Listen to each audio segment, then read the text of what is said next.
नमस्कार फ्रेंड्स, मैं Mahendra Kumar Mehta, CFPI MDRT USA। आज मैं इस सब्जेक्ट पे बात करूँगा कि रिटायरमेंट का जिसको हम अभी तक शुरू से अपने लेट 50s तक पोस्टपोन करते आते हैं कि हमारी रिस्पॉन्सिबिलिटीज़, बच्चों की एजुकेशन और बच्चों की शादियाँ, फिर उनकी मैरिजेस के बाद में उनकी सेटलमेंट, इन सब में ही हम व्यस्त रहते हैं और रिटायरमेंट को हम भूल ही जाते हैं।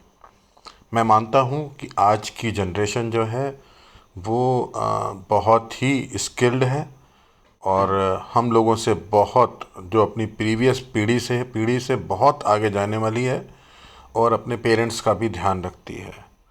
बट जैसा कि एक एग्ज़ाम्पल, एक स्टोरी, रियल स्टोरी है जिसको मैं आपको शेयर करना चाहूँगा। मेरे एक मित्र हैं जिनका रिटायरमेंट का प्लानिंग, उन्होंने कभी ध्यान नहीं दिया उसके ऊपर और हमेशा यही कहा कि उनके बच्चे जो हैं बहुत ही सक्षम हैं और वो टेक केयर कर लेंगे उनके। और हुआ भी ऐसे ही, बिल्कुल जैसा कि लॉ ऑफ अट्रैक्शन काम करता है, वो जैसा सोचते थे ठीक वैसा ही हुआ। और वो, उसके जो बच्चे हैं, जो उनका एक बेटा था, और वो उनकी बहुत केयर करता था, बहुत सेवा करता था और एक अच्छी खासी ज़िंदगी हंसते खेलते जा रही थी।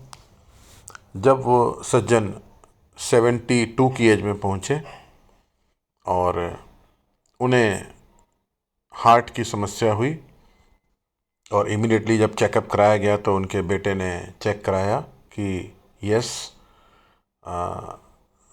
इनकी हार्ट का इमीडिएटली ऑपरेशन होना है और उसके लिए लगभग 12 लाख रुपए की ज़रूरत है। और उस समय उनके बेटे ने अपनी, जो उनकी डॉटर थी, उसके नाम से जो एजुकेशन का फंड था वो सेव किया हुआ पूरे का पूरा विड्रॉ करके अपने फादर का लिए फ़ंड का अरेंजमेंट किया और अपनी मदर से कहा कि आप चिंता ना करें, हम अपने पापा का बिल्कुल ध्यान रखेंगे और उनकी सही तरह से इलाज कराएंगे। अब ये स्टोरी रियल स्टोरी है और मार्मिक कब होती है, जब भाभी जी, वो जो सज्जन हैं, उनकी जो वाइफ हैं, उनका ऑपरेशन होने के बाद जब वो घर पे आ गए, तब उन्होंने अपने हस्बैंड से कहा कि हमने बड़ी भूल की है। अगर हमने रिटायरमेंट का थोड़ा सा भी फंड रखा होता तो आज हमारे पोती के लिए जो फंड इकट्ठा किया हुआ था वो हमारे ऊपर खर्च ना होता। हमारे बेटे ने हमें कुछ नहीं कहा, वो बहुत अच्छा है, बट कहीं ना कहीं हम गिल्ट महसूस कर रहे हैं। तो ये एक स्टोरी से हमें क्या लर्निंग मिलती है कि कभी भी हम ये नहीं मानते कि हमारे बच्चे हमारी सेवा नहीं करेंगे।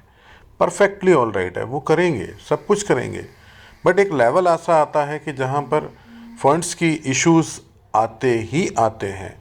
यदि हमारे पास में उस समय एक थोड़ा सा फंड भी हम जमा करते रहते हैं और उन सज्जन के पास में जो अकॉर्डिंग टू मेरी नॉलेज है कि अगर वो लेट 40s में भी वो स्टार्ट करते तो 55 की एज में जाकर के उनके पास एक अच्छा खासा लाइफ टाइम का फ़ंड बन जाता। इस टाइप के प्लान रिटायरमेंट के हमारे पास अवेलेबल हैं। तो मेरा दोस्तों आपसे यही आग्रह है कि रिटायरमेंट को टाले ना, वो मार्मिक सत्य है। जिस तरह से जल्दी डेथ हो जाना एक अभिशाप है, उसी तरह से डेथ अगर डिलेड होती है तो वो पीरियड के अंदर अपने आप को मैनेज करना भी एक चैलेंज होता है। सो उस चैलेंज को हम अभी से इग्नोर ना करें और उसकी ज़रूर व्यवस्था करके चलें, ऐसा मेरा मानना है। आई होप आप मुझे रिटायरमेंट प्लानिंग की डिटेलिंग के लिए ज़रूर बुलाएंगे और मैं 15 मिनट का टाइम लूँगा और आपकी नीड के अकॉर्डिंगली रिटायरमेंट का हम प्लान बना सकते हैं और अच्छी खासी फंड हम इकट्ठा कर सकते हैं। Thank you friends, thank you.